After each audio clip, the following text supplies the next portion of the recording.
Hi everybody, welcome to Baking with Bryan Live Special Edition. My name is Bryan, and this is Baking with Me Live. I'm welcoming you into my kitchen, and we are doing a special live stream. This is the second part of a two-part series that I did for the Hizikamuna congregation on Passover cooking and preparing for the holiday and getting ready and with different times.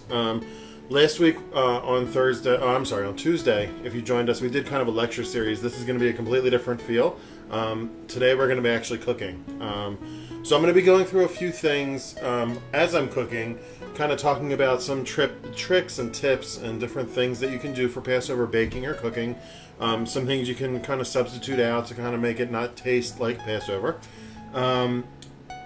Other than that, we're just going to be baking. We're going to be making Mandel bread. So this recipe for Mandel bread is my mother. It's not my mother's recipe, but she got it from a friend of hers, and we've been using it for a couple of years now. I would say at least 10 years we've been making it. And over those 10 years, I've progressively made some changes to it and kind of made it my own recipe to kind of make it taste a little bit less like Passover. It's not what you would consider a traditional mandel bread, that real hard biscotti style cookie. It's more of a cake-like consistency, but once you do cut it and bake it twice, like you would regular mandel bread, it does get a little bit more of that crunch. Definitely good for breakfast to have with a cup of coffee or tea. So I'm going to show you how to do it. I prefer it actually when you bake it once. It's more like a blondie, like a cake. But I'm going to show you both ways. I'm gonna cut one up. We're going to put it out on a sheet tray and double bake it. So with that, I think we're ready to go ahead and get started. How many viewers are we up to? 18 viewers. So I'm going to get started. I'm going to go through the ingredients and get some things going. We are going to be using the mixer, which is going to be a little bit loud. When I do turn the mixer on, you're going to notice the sound is going to go down a little bit and the music is going to go up. That's just because the mixer is really loud, and I don't want to blow out your speakers or get too much annoyance. So if you're following along with me, you have the recipe in front of you. We have 6 eggs, and we're going to whip up those eggs with the sugar. So in Passover baking, obviously we can't use any leavening agents. I actually found kosher for Passover baking powder. Baking powder. Kosher for Passover baking powder, which is a little bit of a cheat, but we use that in this recipe. Most Passover recipes use a lot of eggs. You whip up those eggs. Either you do it separated or you do it together, and the action of whipping the eggs creates the foam, and that's going to create your rise. Like if you do a sponge cake for Passover, you do it with the eggs, whipping the eggs up. So we're going to go ahead and let me get a container to throw my egg shells into. We're going to crack our eggs into the mixer. These eggs are at room temperature. If you've watched my cooking series from Sunday, we did a flourless chocolate cake, and I said that room temperature or warm eggs actually whip up a lot better, and you get a lot more volume out of them than fresh, cold eggs right out of the refrigerator. I'm just checking in to see. We don't have any questions or comments yet. So we have 6 eggs right there in the mixer. We're going to add our sugar to that. We're adding all the sugar at once before the eggs are whipped up. 2 cups of sugar to that. And then we're going to whip this up till it gets to maximum volume. You'll know it when it is maximum volume because it's going to get really, really light in color, light and fluffy. And I'll show you, it's going to get to almost a ribbon stage. Which is when you take the whisk out of the... You're using a whisk, by the way. Whether you're using a hand mixer or a stand mixer, you're going to use the whisk beater attachment. When you pull the whisk up out of the bowl and you let it stream back into the egg, you'll see that it creates a ribbon before it kind of dissipates, and that's what we're going to be going for here. So I'm going to go ahead and lock down my mixer. We're going to turn it on. You ready?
So we're almost at maximum volume, or maximum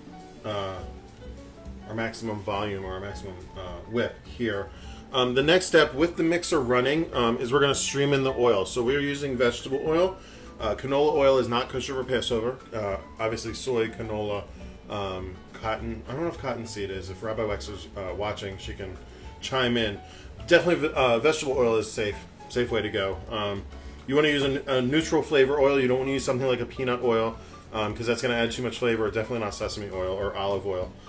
So we're going to stream in the oil as the eggs are whipping up. What this is going to do is it's going to quickly and evenly disperse the oil throughout the egg mixture, and it's going to emulsify it so that the oil and the egg don't separate. And that's just going to create a little bit more of a tender and softer flavor and texture to the cake. So I'm going to go ahead and turn it back on.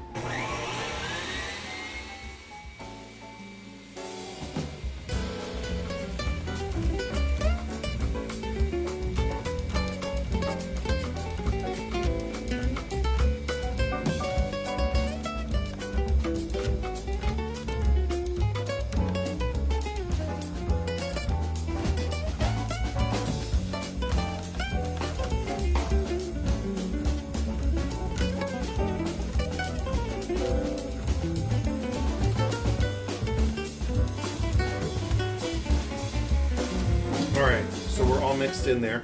Two things that I didn't do actually before I started. You want to preheat your oven to 350 degrees. You also want to prepare your pan. This recipe, you can either use a 9x13 baking pan, or you can use a square baking pan like I have here. This is a 12-inch square. Just going to clean it out a little bit. So I'm going to be baking it in a 12-inch square pan. Can you hand me the can of spray on the table? We're going to spray it with some non-stick spray. Again, kosher for Passover, non-stick. It's a vegetable oil-based spray. And then, just as an insurance policy, we're going to put a layer of parchment paper in the bottom. And that's going to really prevent, I'm using, if anybody cares, the brand. I'm using Glick's Everyday Vegetable Oil. It actually works really well. I used it earlier. So we're going to go ahead and spray the bottom of the pan, spray the edges really well. You always want to prepare your pan ahead of time, because especially something like this, when you're whipping eggs, you're making a sponge cake or something, you want the pan to be ready to go, because you don't want it to be sitting around. I'm actually going to use 2 pieces of paper here. You don't want your mixture to be sitting around, because the eggs are going to collapse as it sits if it's not in the oven right away. So you want to have your pan ready to go. Push out all those air bubbles. And then we're going to put one more piece on the other side. And then I am going to grease, just a real light layer of grease on the actual parchment paper itself. This is going to make it really easy to lift out of the pan. A little bit easier to clean up. Then we're just going to do a light spray over the paper, and that is it on that. So now we can continue on the batter. To this, we're going to add our orange zest, orange juice, lemon juice, and vanilla. So I have some orange juice already squeezed out over here. So let's talk about zest. So zest comes from citrus fruit. It is the colored part of the citrus fruit is the easiest way to talk about it. If you can see the cut lemon, the white is called the pith, and that's got a very bitter taste. Just the very outside edge is the yellow part. That's the zest. That contains all of the essential oils for the fruit, for the citrus, and it's got the most flavor. So what I'm trying to do here with the zest of the orange and the lemon juice is we're trying to cover up that Passover flavor. We're trying to cover up the matzah meal flavor, the cake meal flavor that you're going to get. So we're going to go ahead and zest. This is I use microplane. This is actually an OXO. It's a really fine grater designed to get just the zest off of the orange. It'll go by pretty quick. So you see I'm just taking off the orange part, and we're leaving the white. Do you have any questions or comments? Hope you're taking notes, Mom. Well, Jordan's mom, I hope you're taking notes, because I think they expect this at their Seder next year, if they're not with you this year. Jordan's mom, the recipe is posted on both the Hizikamuna page and on my Bryan's Bakery page, wherever you're watching, if you are interested in this recipe.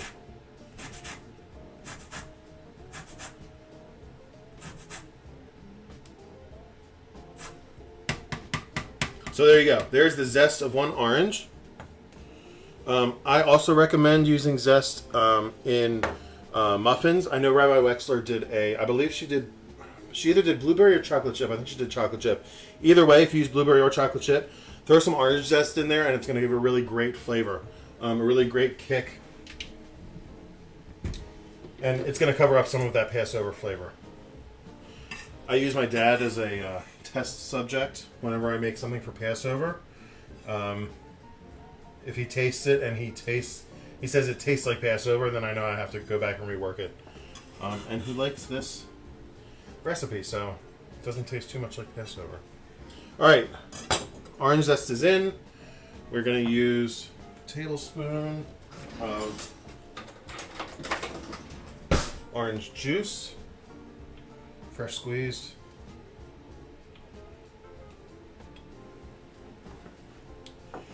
We have our vanilla. I I believe pure vanilla extract is kosher for Passover. We're going to add that in there. You just want to make sure it doesn't have any corn syrup in it. That's going to be the key, the kicker. A lot of things have corn in them that you don't realize. Baking powder has cornstarch in it. You don't really think about that throughout the year. We're going to juice. So I got to talk about this juicer because this is one of the most amazing things that I have in my kitchen. This citrus juicer, it comes in 3 sizes. It comes in orange, lime, and lemon. Williams-Sonoma sells them. I think I got this one from Target. It is the best citrus juicer I've ever bought, ever used. So go ahead and buy yourself one. I've actually broken a couple of them, but they're super great. You just put half the citrus in, and then I'm actually going to squeeze it into a bowl so you can see how much juice I get out of half a lemon.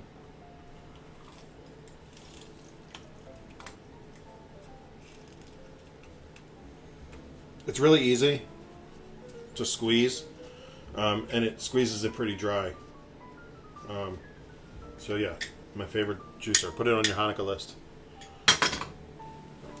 Toss that.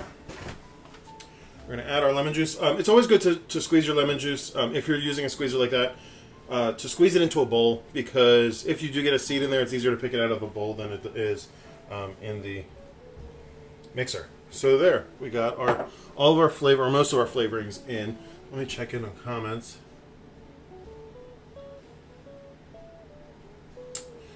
Vanilla extract needs to be K for P. Okay, good to know. Somebody commented, why do the eggs need to be room temperature? Room temperature eggs will whip up to more of a volume than cold ones. You'll get more volume out of them. So I'm going to kick this back on just for a second to mix everything together. That's it. And we're going to knock this off. We're going to come back to the whisk, so don't let anybody lick it yet. But we're going to sift in our dry ingredients. So I'm going to take our wonderful, amazing, flavorful, delicious matzah cake meal. We are making kosher for Passover mandel bread. We're going to sift the ingredients because it kind of lightens the ingredients up. It also makes sure that there's nothing too big of a piece that goes into it. But when you sift, you're actually aerating the dry ingredients, which is going to make, again, for a lighter texture. We have our potato starch. Again, not cornstarch, potato starch. This is going to thicken. Because we're not using flour, flour has a protein in it called gluten, which kind of gives products its elasticity, kind of gives it a little bit better of a texture. The potato starch is going to take kind of the same effect and thicken the mix up. So we're going to go ahead and add that. We're going to add our baking powder, kosher for Passover baking powder. I think the only difference with that is that they use potato starch instead of cornstarch in it. And we're going to go ahead and sift all that. And we're going to add our almond flour to this as well. I realized after the fact that I forgot to put in the recipe where you add the almond flour. So if you're following along, making notes, you add the almond flour with the rest of the dry ingredients. You're going to sift it in with the dry ingredients. So let's talk about almond flour. Why do I use almond flour? The original recipe actually called for 2 cups of matzah cake meal. In an effort to try and make this less of a Passover tasting dish, I thought to eliminate one of the cups of matzah cake meal and put almond flour in instead. So that is why it has more of a cakey consistency, because the almond flour does not it's not a wheat-based product, whereas the matzah cake meal is matzah that's been ground up. So you still kind of have that flour effect. The almond flour adds moisture to it, adds a little bit better flavor. Just going to go ahead and throw. The almond flour didn't sift all the way through the sifter, which is totally fine. So long as you get the cake meal and other dry ingredients sifted through, that should be fine. So I replaced half of the cake meal with almond flour, and that kind of gave it a little bit different of a texture, a little bit different of a flavor, made it taste less like Passover. So I'm going to go ahead and mix this up.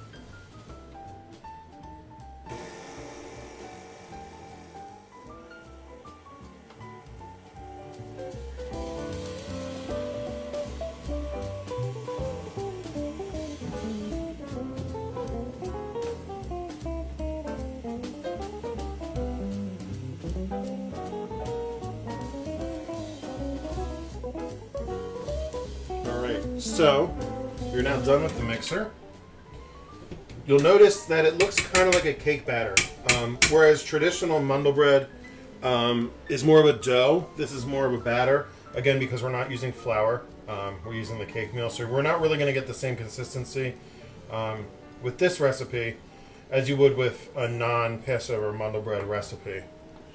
At least this version of a recipe. Some people might have a version where you do get the same dough consistency. Mine's a little bit different. But it's a wonderful, beautiful, light and fluffy consistency. We're going to add a ton of more things. We're adding chopped nuts. Adding all these other ingredients is actually going to thicken the batter up and make it more of a doughy consistency.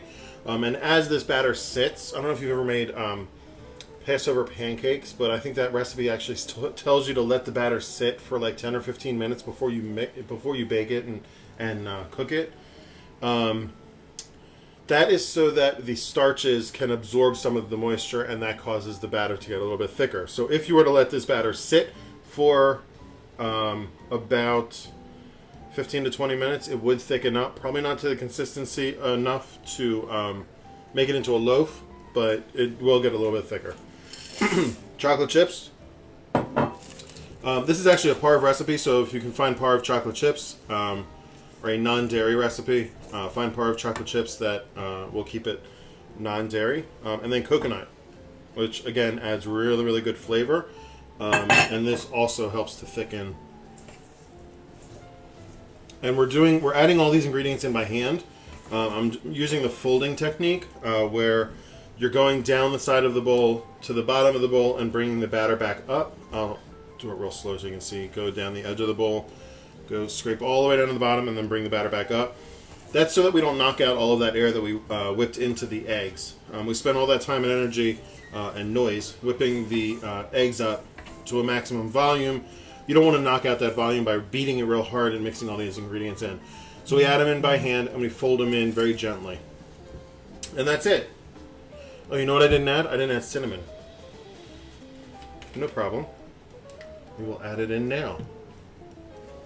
I believe the recipe calls for 1 tablespoon of cinnamon.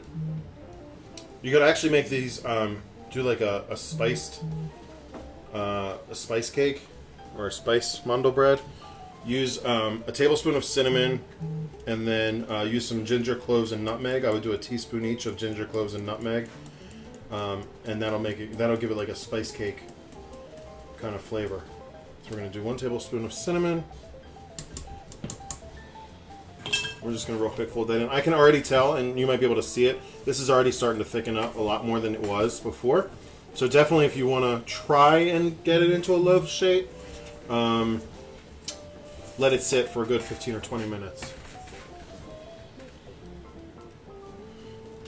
All right, we're up to 31 viewers. That is wonderful. So if you're just joining us, we are making Passover mandel bread. This is Baking with Bryan Live. I am Bryan, and I am live. Go ahead and take a minute to like my Facebook page, Bryan's Bakery. I do a weekly baking show over there on Sunday afternoons. All different baking techniques, some basic items, some a little bit more advanced items. It's a lot of fun. It's a really cool show that I do once a week. So go ahead and like Bryan's Bakery.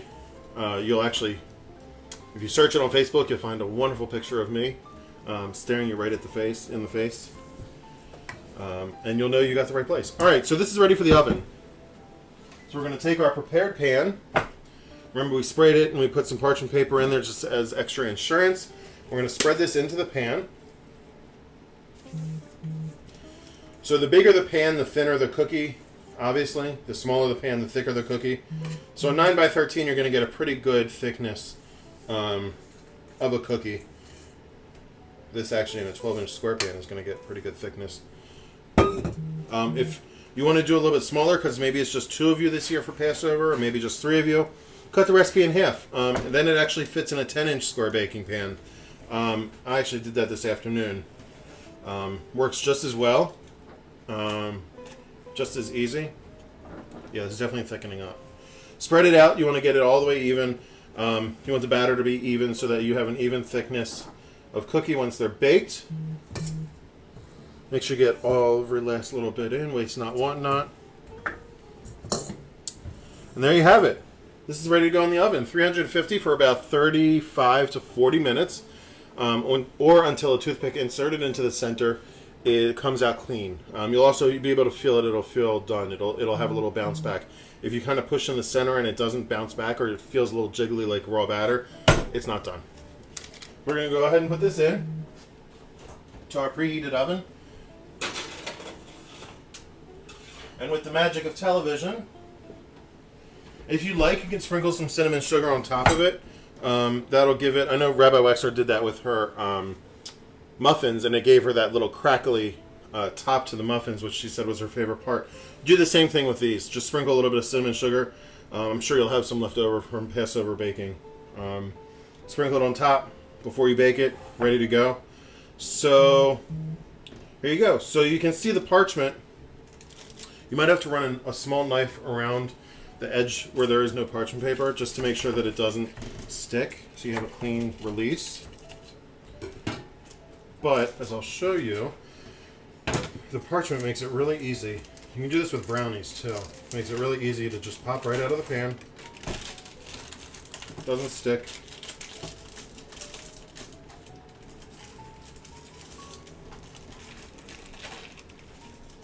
And then I'm going to slide the parchment out onto the cutting board. And now we're ready to cut.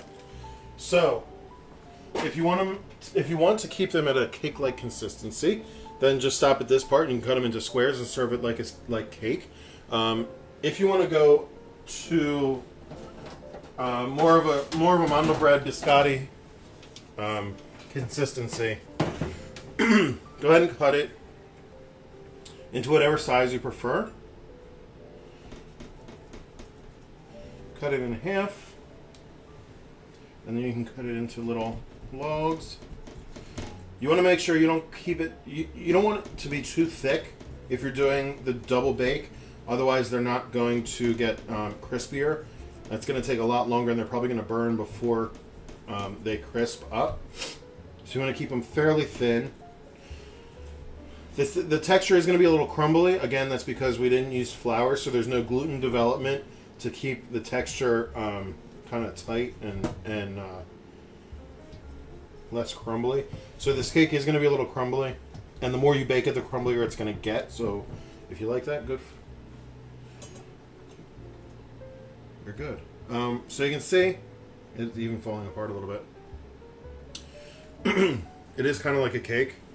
There you go, real close up there for you. You can see all the wonderful chocolate chips and nuts. So if you are going to twice bake them, go ahead and line them up on your cookie sheet, and then give them a generous sprinkle of cinnamon sugar. And then you're going to bake them for about 10 to 15 more minutes. And then you're going to take them out and you're going to rotate them. So the side that's up, you're going to want to put down. You're going to put them back in for about 10 or 15 more minutes, and that's going to give them a nice toast, a nice crunch, and a nice bake. I prefer them like this, really, like cake. I think my mom prefers them a little cakier too. But there you have it. So then you would put these right back in the oven, sprinkle them with cinnamon sugar if you'd like, and then when they come out of the oven, just give them a little flit, carefully because they're going to be hot. Throw them back in for 20 more minutes, and you are good to go. So with that, I'm going to take a taste just to make sure they are good. But you can smell it. It smells really good in here, especially when they're baking. The first thing I taste is the orange. Comes out really good. The orange comes out. Then you get the chocolate, a little bit of the nuts and the coconut. And then at the very, very end, maybe if you're picky like my dad, you'll taste a little bit of Passover, but I guarantee you can fool anybody with this recipe. So there you have it. Passover friendly Mandel bread. I hope you enjoyed watching. Hope you learned a little bit of something as you were watching. And yeah, I hope you have a wonderful Seder, a wonderful holiday. Even though we aren't going to be physically with family, obviously spiritually and mentally we will be with family. If you're doing a Zoom Seder like we're doing, then you will be able to kind of join in the festivities. Hopefully make it a little bit more normal. Some of the traditions I know. We're going to be doing some of our family traditions.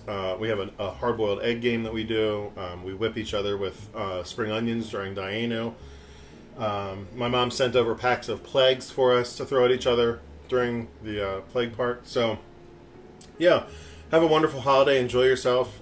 Enjoy the peaceful time that we have at home with each other. And I look forward to seeing you. I will be doing a show on Sunday over at Bryan's Bakery. I'll be doing a cooking show. Not quite sure what we're going to do yet, but I'm sure it's going to be really delicious. That recipe will be posted tomorrow afternoon on the Bryan's Bakery page. So yeah, other than that, have a wonderful night. In the immortal words of our original TV chef, bon appetit.